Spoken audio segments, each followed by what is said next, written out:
In today's economy, more people than ever are looking to buy and sell businesses. But how do you do it? Welcome to the Deal Board, presented by Transworld Business Advisors. Straight talk about real deals and real people. Listen to stories, interviews, and expert advice to help your business sale, merger, or acquisition process. Now, here are your business exit experts, Andy and Jessica. Hey, welcome everybody. And today we have a very important topic, and people always ask about mergers and acquisitions and whether or not my business is big enough to be bought by one of these huge companies. And why isn't my company selling to Facebook for $100 million and all those kind of great things? And so we talk about today about what is an M&A deal. Right. And we've got some great experts on, one of the top M&A advisors from your office, Andy, a couple of them actually, and then also an expert from the private equity side. But we also talk about, what makes your deal an M&A deal in terms of size and structure and all of that stuff that I think the listeners need to understand in order to understand the M&A market and M&A transactions. Yeah, a lot of times we talk to business owners about their business and they want to, why is my business selling? We had our valuation podcast we talked about 2 times. Why isn't it selling for 4 and 5 times? And it has to do with quality and quantity of earnings, which we did talk about. But, as you get closer to $1 million in earnings, you start to be considered as a target for companies. And we think that's kind of where things change. When an individual buys your business, it's certainly a different process than when a company buys your interest. Right. And they're very well, you have to understand the buyers in the M&A market are very, very well represented. And building the right team to represent your M&A transaction is very important. And we talk a little bit about that today. But, we have an M&A department in Tampa that I don't think we've talked about on the show yet. But, Andy, what kind of resources did we build out in there? Maybe you can talk about, what goes into that size of transaction in terms of people and hours and all of that stuff. Yeah, it's just a different process. And we figured out that it takes a team of people to get a deal done. And, it's sort of like why you hire a law firm instead of just one lawyer, perhaps when you have a bigger business, because there are a lot of things that go into it. And we found that, we have to have an analyst, and we have to have business development people, and we have to have outbound calling, and we have to have research, and we have to have, pitch deck and SIM, which was confidential information memorandums built. And so we just realized that it takes a lot to get a big deal done. And we have some of the best experts. I mean, Peter Berg's been with us for 20 years, and he came from the investment banking world, took his own company public. And we have Mike Ertel, who talks about the investment banking world and whether or not it should be handled by investment banker, because he's the leading expert in the United States, because we've been working with the SEC and Congress to clarify the stock sale compliance laws. And Mike is the foremost expert on that. But he talks about, when do you start looking for an investment banker and how do you raise capital? So there's a lot of things that go into M&A deals. But if you're purely looking to sell your business, you probably get approached almost every single day if you're in the middle market. Right. Yeah. I mean, we even know, even as brokers that represent some transactions in the middle market, we'll get 3 to 5 solicitations a day. And these business owners in that market are getting those same solicitations. So you're right. If your business is attractive to the middle market, you probably are already getting interest. But understanding the process and how these deals are structured and really building your team right from the start is critical in these transactions, because I don't think we can repeat it enough. These buyers, they're very savvy. They do this all the time, and they're very well represented in these deals. Yeah, and the sellers need to be well represented. The sellers need to have more than one buyer, which we talk about. Peter talks about, if you have one buyer, they have you. And he talks about, that finding the buyer is just starting the process. I mean, then you have to talk about all the documentation and the due diligence and the letters of intent and the, all the schedules that go into definitive agreements. I mean, it is a bear, and a business owner that tries to do this themselves is doomed for failure, not for success. These deals are very, very difficult. And, Mike and Peter are two of the best in the industry. And something Peter says to me all the time is, every deal dies 3 times. And I think these deals will die like 8 or 9 times. And really you need the experts to help you work through these. So I hope today is a great learning lesson and a peek into what the M&A market looks like and an M&A transaction looks like. And I hope all of you listeners get a lot out of today's show. Yeah, and if you get one thing out of today's show, it's that we're here to help you. And Transworld has 500 intermediaries across the world, and we have a leading team in the M&A department that will partner with anybody across the world. So you'll have people on the ground, and you'll have a crack M&A team at your service, and helping you get deals done. So let's get to it. Transworld Business Advisors is the world's largest business brokerage and mergers and acquisitions firm with over 500 brokers in nearly 200 offices worldwide. Transworld's team handles thousands of business sales every year.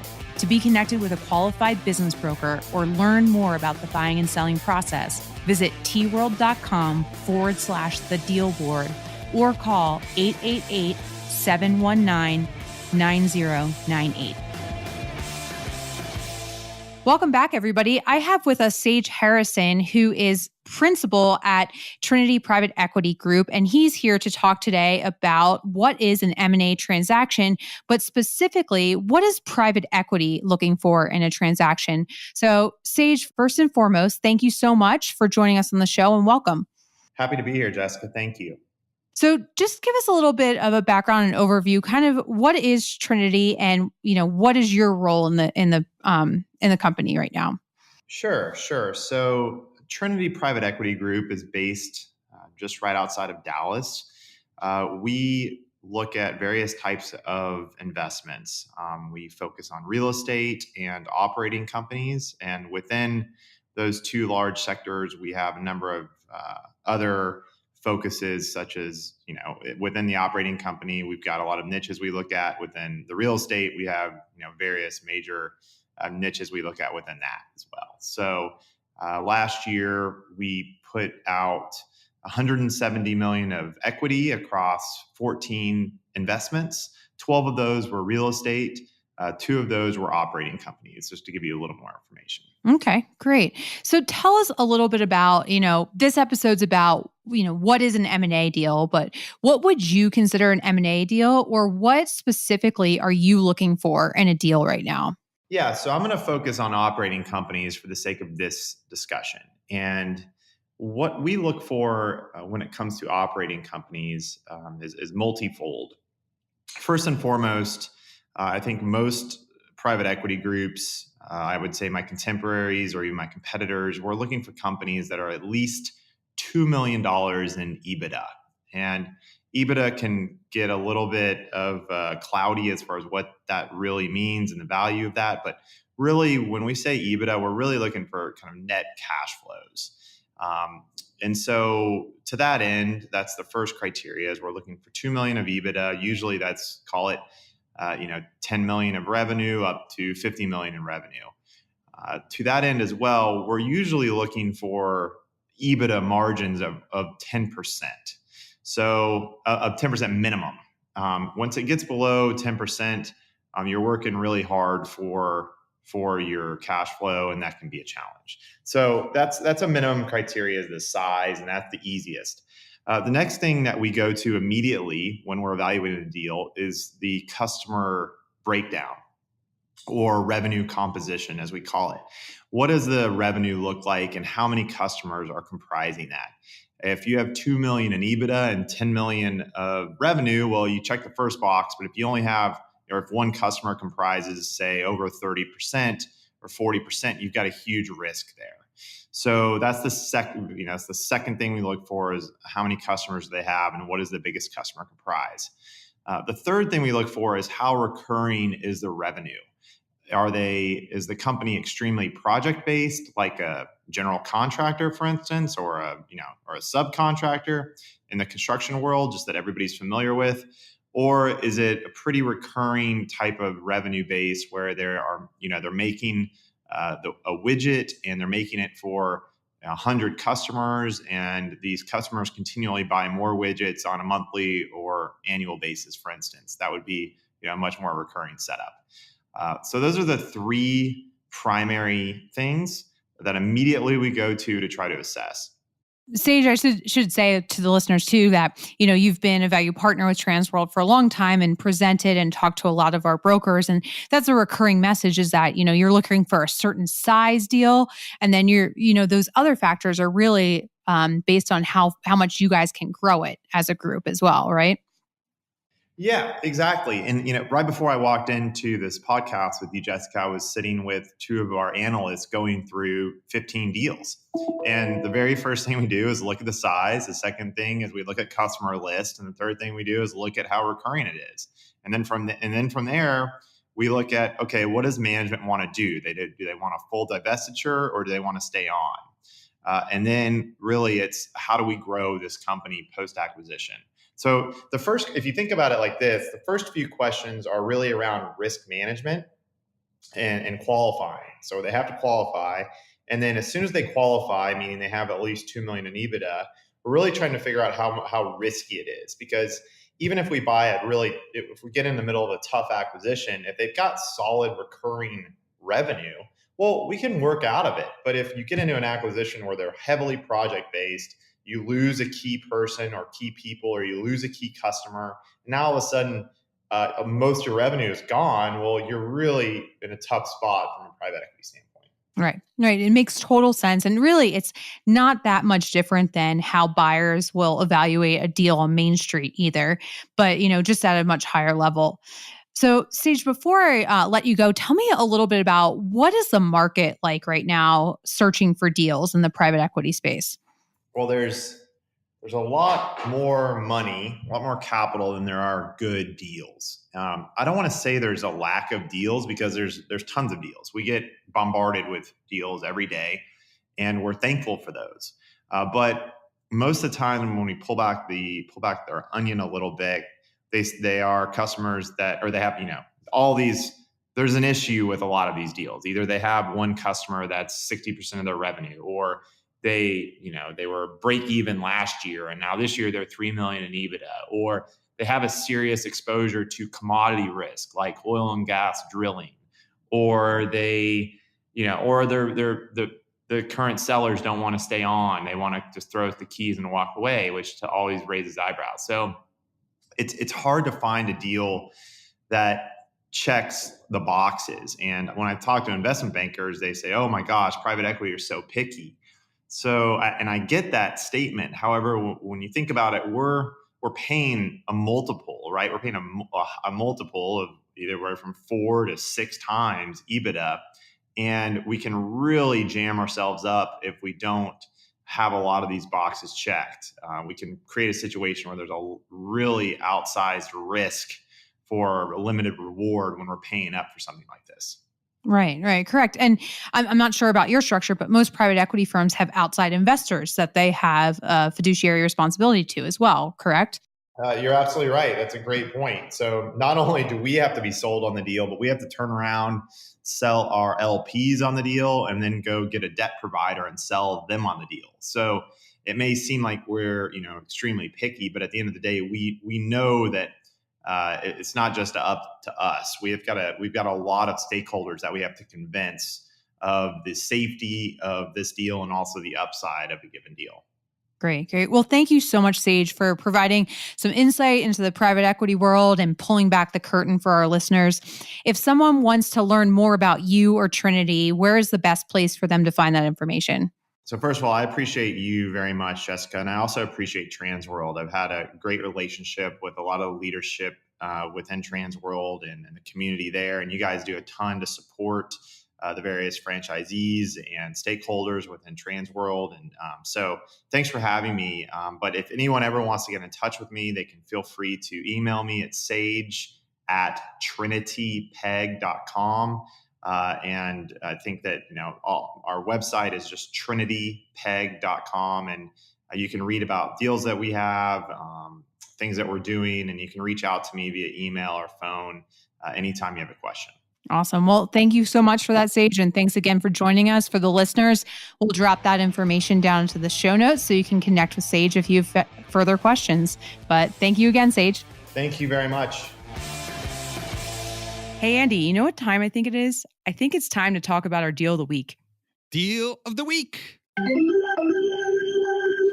Welcome back, everybody. We have Dustin Audet from our Transworld Denver office today with a deal of the week to talk about a closed coffee shop that he recently completed. So welcome, Dustin. Hi, guys. Thanks for having me. So tell me a little bit about this coffee shop that you just sold. Yeah, the coffee shop was open for about 3 years. It was part of a larger corporate structure. They just wanted a forward facing. They mainly did roasting, but wanted some kind of customer interaction. The space wasn't making any money, actually losing money every year. It was dealing with a bunch of extra employees like regional managers, things like that. So they brought me in to offset some of that, to sell off the business, lighten their load, and that's what we did. Great. So who was the buyer of the business and how did you find them? The buyer came to me through BizBuySell. It came pretty quickly. It was a father and son team. The dad is the investor. The son has been working in coffee for a few years and wanted to go out on his own. Thankfully, they were a cash buyer. So during the government shutdown, we were totally okay and could close really quickly. All right. And for the good details now, tell us a little bit about the financials of the business. Was it making money? How much? How much did the business sell for? And then how was the deal structured as well? So we listed the business for $150, and that was just kind of in good faith to see what we could get. We settled on a price for $102, and we got there by kind of putting the seller and the buyer in the same room, and which I called the Thunderdome, and letting them kind of duke it out and figure out each other's worth and how they could add value to each other. The business was losing money. I think the SDE came in right around $5,000 a year. The structure was totally cash. So we just did 102 at closing, all done. One of those unicorn all cash deals. Well, great. Thank you so much, Dustin. And thanks for sharing the story. Thank you. Hey, we're back, and we have a very special guest today. We have Mike Ertel from Transworld Mergers and Acquisitions here in Tampa, Florida. And I happen to be traveling to Tampa this week, and we're very happy to have Mike. Mike not only is with Transworld, but he's been in our industry for decades. I won't age him for everybody, but he's been working with me and other people with the regulators at the SEC and with government officials to really kind of drill down and make sure that everybody is in compliance when we're doing mergers and acquisitions, and the right intermediaries are not breaking SEC regulations and securities laws. And so I wanted to have a little conversation about, some of the issues that people can trip over when they're thinking about raising capital or selling their business. But first, Michael, I've been asking other people on this podcast, what makes an M&A transaction, or when does somebody think that they really need a broker dealer instead of a regular intermediary that, like Transworld? Well, thanks, Andy, and I appreciate your having me on the podcast. The way that I approach this is really to fast forward to who is going to be the best buyer for this business.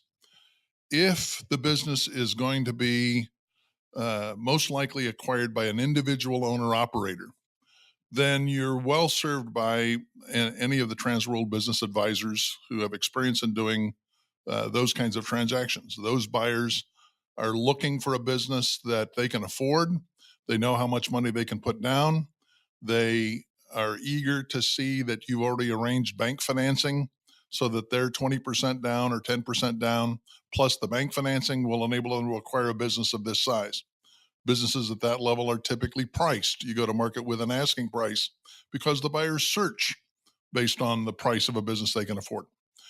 If, on the other hand, you look down the road and say the best buyer for this business is going to be a corporate buyer or a private equity group or a family office where they have more of an investment team, there are going to be multiple people looking at this deal and giving their recommendation to the CEO of the company or the head of their investment team. You really need to think about engaging someone with experience in doing M&A transactions. typically in an M&A transaction, you put together a very comprehensive book. We call it a confidential information memorandum that tells the good, the bad, and the ugly, because this book is going to be passed around to insurance people, securities people, financial people, legal people, and they're all looking for the chinks in your armor. And if they find something, they're going to go to the buyer and say, oh, you want to be careful about this because there's a problem here. If you disclose everything, there aren't any surprises when they come and they visit the company and we get into due diligence. And the goal in getting an M&A transaction closed is for there to be absolutely no surprises. So that's really the difference. Who's going to be the buyer, in my view, dictates what kind of a process you should pursue. That's perfect. And I agree with that. Sometimes we talk about whether or not the level of price kind of drives whether or not it's an M&A transaction, which it does on some levels. But sometimes, we have businesses that make no money. People have talked about, well, you need at least $1 million in EBITDA before it's an M&A transaction. But we've had some very, very established businesses that have IP. We sold a business that had IP in the medical industry that sold for millions of dollars that made no money. And that was done and it was truly an M&A transaction. So, that's the typical M&A transaction where, the business is going to be sold as a whole to not an individual, to more of an M&A acquirer, whether that be a strategic buyer or a private equity group or a family office. So that's absolutely a merger and acquisition advisory kind of level business.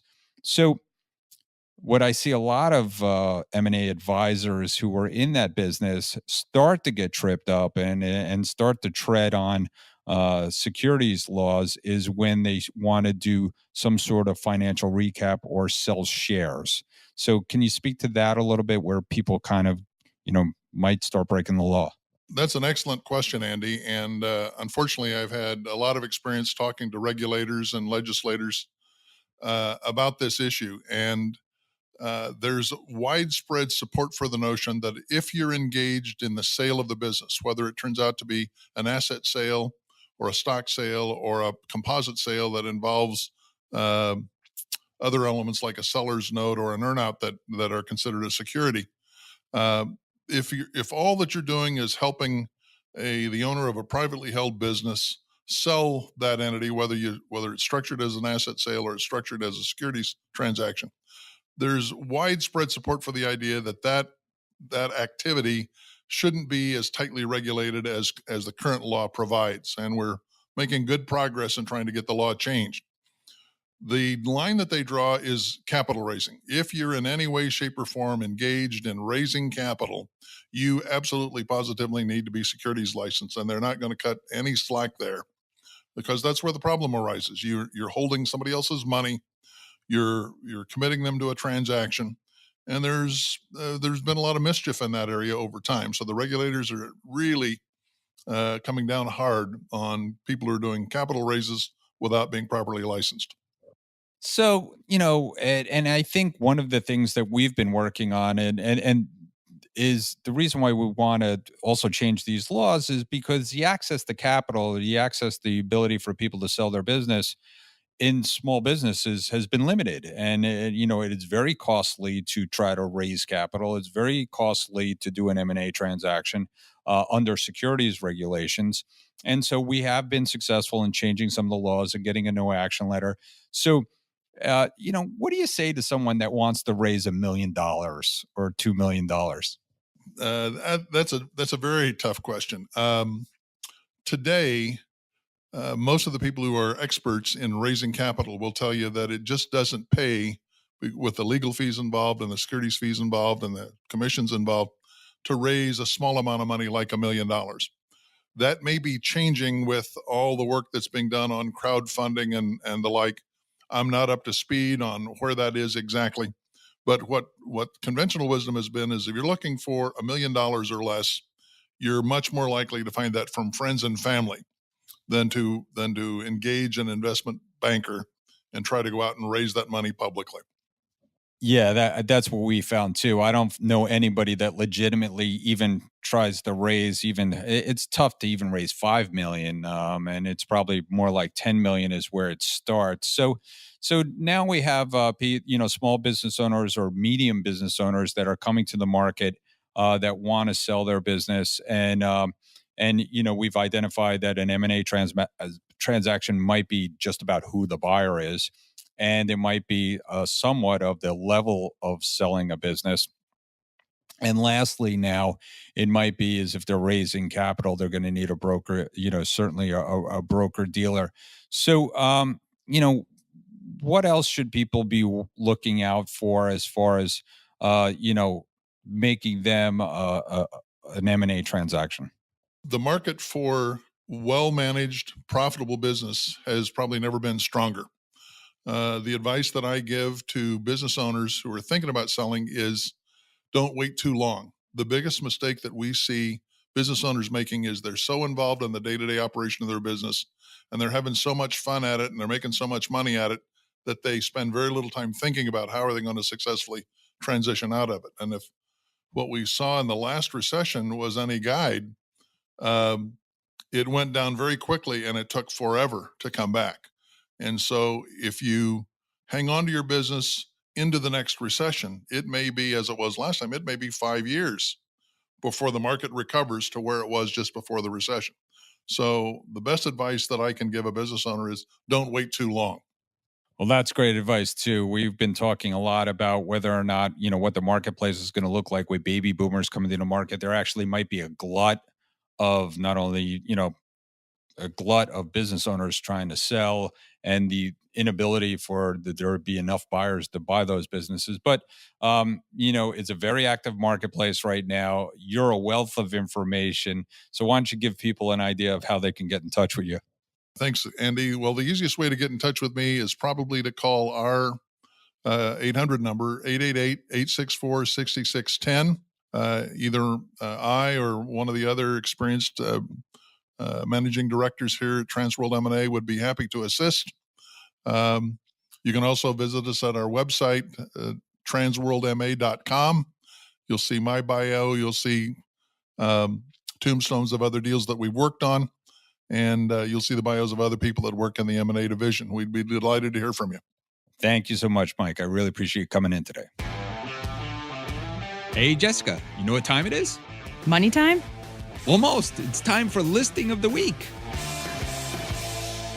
This week, we have a listing of the week from Al Fialkovich out of our Denver office. Al, tell us a little bit about this business for sale. Great. Thanks, Jessica. So this week we have a custom stone fabrication installation company. It's great business, priced at $979,000, SBA pre-qualified. All the equipment's new. So for only $100,000 down, you can get cash flow of $300 plus.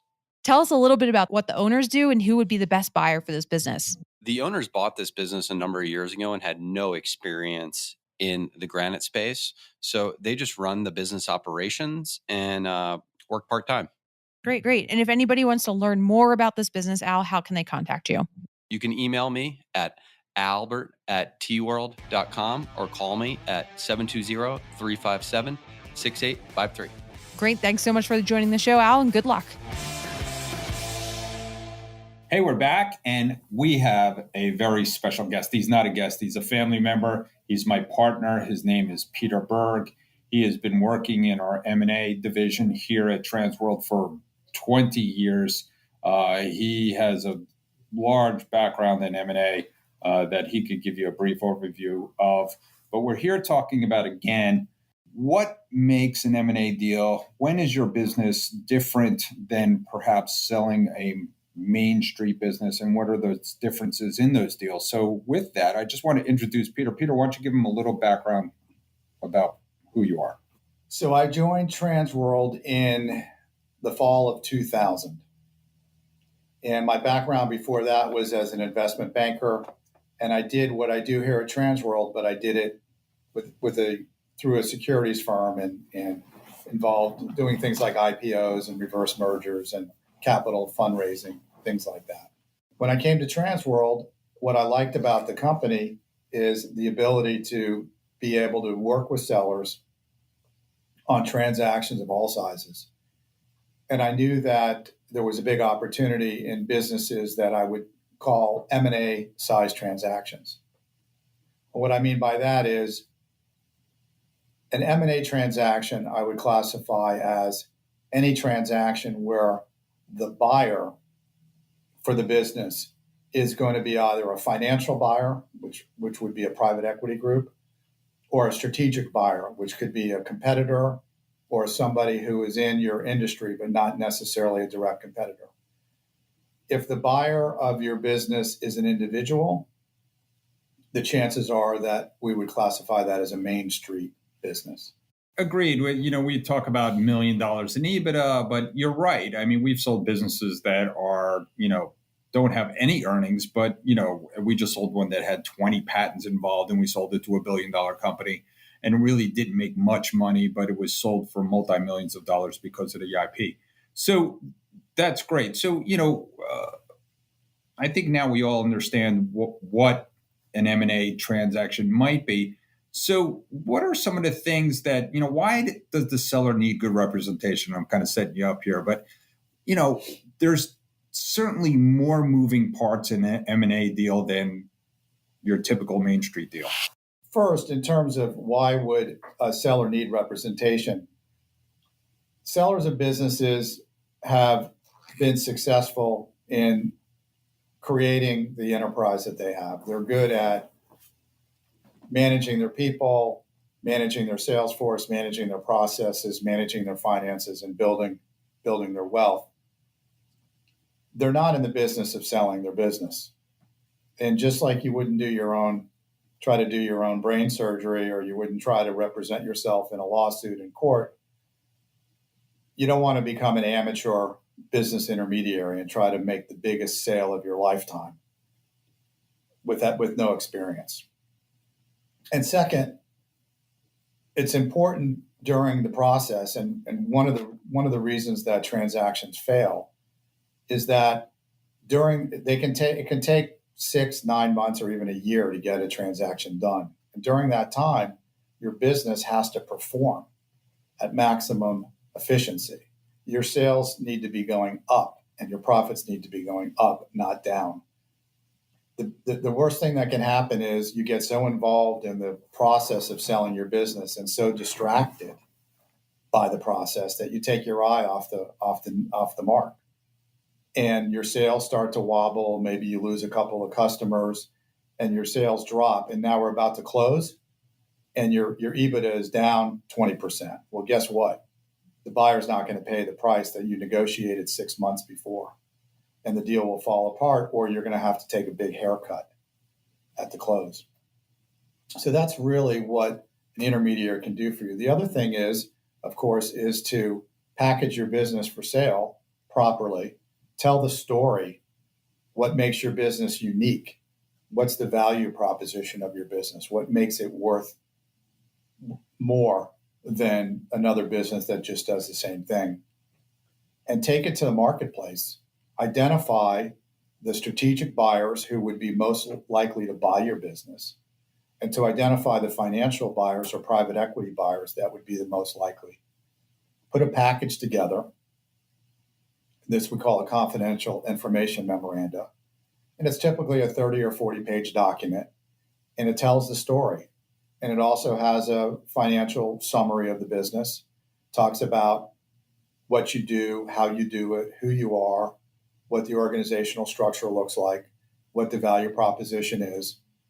And we also discuss maybe some of the, what I would call the soft underbelly of the business, what the issues are. We don't want to lead with our warts, so to speak, but on the other hand, you don't want to have too many surprises. So if there are challenges that you've had, maybe you lost a customer the year before, so your sales dipped, whatever it is, we want to take charge and take the lead on disseminating any, kind of negative information about the business. Once we do that, we put together our marketing list and we go out to the market and sell the business. Yeah, and we've certainly seen sellers come to us and say, Well, that's a great process. And, but I already have the buyer. The buyer's already come to us. So I know the one or two buyers that are going to buy to us. So I'm just going to approach them directly. And you have a fishing analogy that we use to say why that's really a bad idea to try to engage that one perfect buyer. Well, first of all, the one saying is, if you have a buyer, you have nothing, they have you. Because if you only have one buyer, that buyer basically controls the process. They can string you out for 3 months, 6 months. They can start negotiating the price down. And basically you have no alternatives. There's no buyers waiting in the wings. There's no competition for your business. There's nothing that's keeping the buyer honest and committed to the process. What I tell people, it's oftentimes you've tried to sell the business on your own, or you've put the word out to your attorney or to your CPA if you hear of anybody, and maybe they've heard of somebody, and next thing you know, you've got somebody talking to you. So the analogy I like to use, and we're down here in South Florida, so we fish down here. But if you've ever gone out on a boat and you're with the captain and he takes you to where the fishing spots are and you hook a big 300-pound fish in 1,000 feet of water, what do? You turn to the captain and you say, how do I get that fish from the bottom of the ocean to my dinner plate? So half of the battle is hooking the fish, and the other half of the battle is bringing the fish on the boat and getting it home. And it's really true in a business transaction. Half of the battle is finding the buyer. The other half of the battle is going through the due diligence process, proving all the financials, working through the employment agreements, working through all the legal contracts, putting out all the fires inevitably that come up, dealing with all the issues that arise, and getting it to the closing table and getting the money in your bank account. So even if you have your own buyer, you're better served having an intermediary be the captain and get that fish on your plate. That's great. And the other thing that I find in some of these M&A transactions is, the buyers are very skilled and very well represented. So there's all these things that they put into the deals, these letters of intent and these definitive agreements, that really a person who's never done a transaction is at a huge disadvantage. And really the deal can be retraded along the way or even after the closing table. Absolutely, Andy. I put a lot of emphasis in the letter of intent, which is the initial document that you're going to receive from the buyer after you've gotten the buyer, after the package has been prepared, there's been meetings and conference calls and so forth, and they say they're interested.